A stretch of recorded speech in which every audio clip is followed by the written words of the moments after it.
Une boucle d'oreille, un simple accessoire de mode.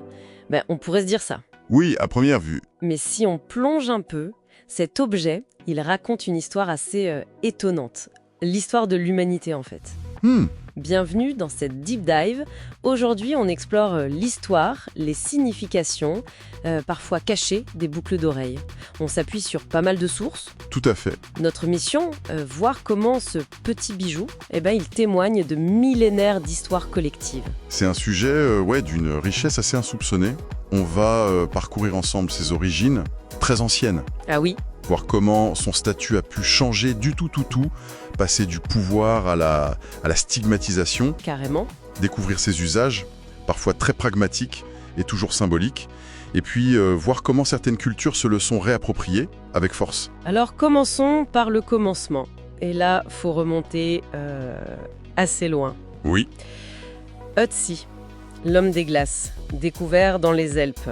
Il y a plus de 5000 ans, il avait déjà les lobes percés. Et étirés même.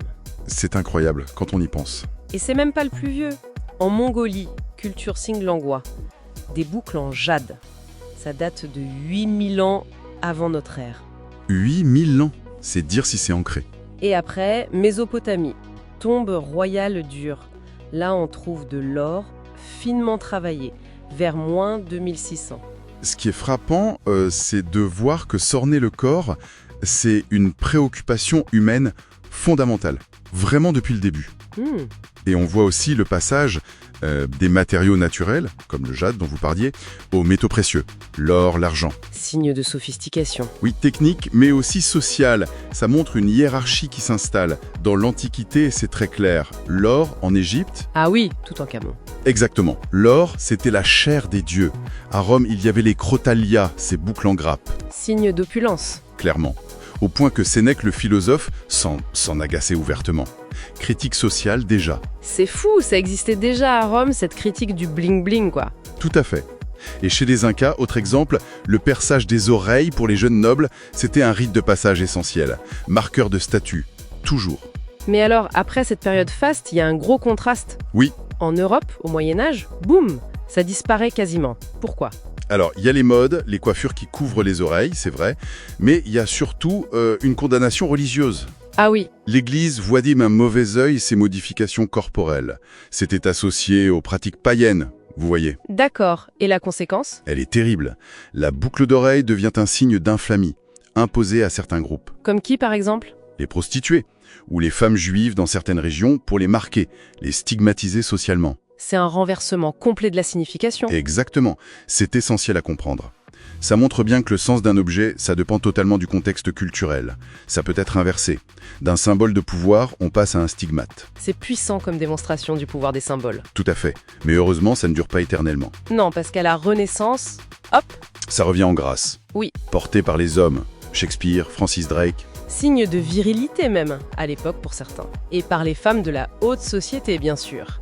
Et puis, il y a ce truc fascinant, les marins et les pirates. Ah oui, ça, c'est une histoire incroyable.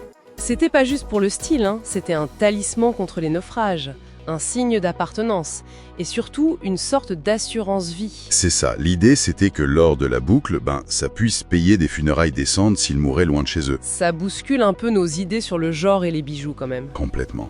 Et cette période voit aussi les styles évoluer, 17e, 18e siècle, c'est l'opulence, les girandoles. Des sortes de lustres aux oreilles. Un peu, oui. Des pendants complexes à 3 branches. Et puis, les pendeloques, plus allongés, souvent avec plein de pierres. Et après cette période très riche, les 19e et 20e siècles apportent encore des changements. Ah oui, beaucoup. Après la Révolution française, on voit des styles plus simples, comme les poissardes. D'accord. Puis la découverte des mines de diamants en Afrique du Sud, ça popularise les puces, les clous, beaucoup plus discrets. Et techniquement, il y a des nouveautés ? Oui. Les dormeuses, d'abord. C'était fait pour être porté la nuit pour pas que les trous se rebouchent. Malin. Ah, pratique. Et surtout, la grosse innovation, c'est dans les années 30, les clips. Ah oui, les clips, ça change tout. Exactement. Plus besoin de se faire percer les oreilles.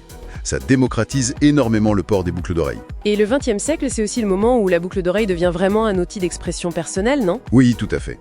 Et un exemple très fort, c'est l'histoire de la créole. Racontez-nous. Elle vient d'Afrique de l'Ouest. À l'origine, c'était un symbole de statut. Puis pendant la traite négrière, c'est tragique, c'était parfois le seul bien que les femmes esclaves pouvaient emporter. Mon Dieu. Mais après, il y a une réappropriation, très consciente. Dans les années 60-70, les mouvements Black Power, les mouvements féministes. Elles deviennent un symbole de lutte. Exactement. Un emblème de fierté culturelle, d'émancipation, de résilience. Pensez à Joséphine Baker, Nina Simone, plus tard Jennifer Lopez. C'est un objet qui raconte la résistance. C'est une histoire puissante. Au-delà de l'esthétique, de l'identité, il y a aussi ses fonctions symboliques, ses croyances. La protection, par exemple. Oui, très souvent, on lui a prêté une fonction d'amulette contre les mauvais esprits, le mauvais œil. Comme pour les marins, finalement. Oui, ou chez les Dogons au Mali, par exemple. L'idée derrière, souvent, c'est que l'oreille, c'est une porte d'entrée, vulnérable aux influences négatives. Et le bijou vient la sceller, la protéger en quelque sorte. Et les vertus thérapeutiques? On entend parfois les choses. C'est du mythe ou il y a un fond de vérité? Les pirates qui se perçaient le lobe pour mieux voir. Ah, ça c'est une croyance ancienne tenace. Ce qui est intéressant, c'est que ça trouve un écho assez surprenant dans l'auriculothérapie moderne. C'est-à-dire? L'auriculothérapie, c'est cette pratique qui voit l'oreille comme une carte du corps. Et on utilise des points précis pour soigner ou soulager. Ah oui, je vois. Et certains piercings aujourd'hui, très spécifiques, comme le déite contre les migraines ou le tragus pour l'anxiété, eh bien, ils s'inscrivent un peu dans cette idée. Ça fait un pont assez étonnant entre une tradition populaire et la recherche de bien-être aujourd'hui. Bon, si on essaie de résumer cette plongée, de la préhistoire jusqu'à maintenant, la boucle d'oreille, elle a été quoi? Signe de pouvoir, Puis marque d'infamie, outil pratique pour les marins, et finalement un symbole fort de lutte, d'identité, d'expression perso. c'est exactement ça. Ce petit objet, il porte une histoire immense, vraiment complexe. C'est un miroir en fait, de l'évolution de nos sociétés, de nos croyances, de nos techniques. Et surtout, de notre capacité à nous les humains, à investir les objets de sens et à réinventer des symboles, sans cesse. Une dernière pensée peut-être. La prochaine fois qu'on regarde une paire de boucles d'oreilles, les siennes ou celles de quelqu'un d'autre, on pourrait y voir plus qu'un bijou, une sorte d'archive miniature de toute l'aventure humaine.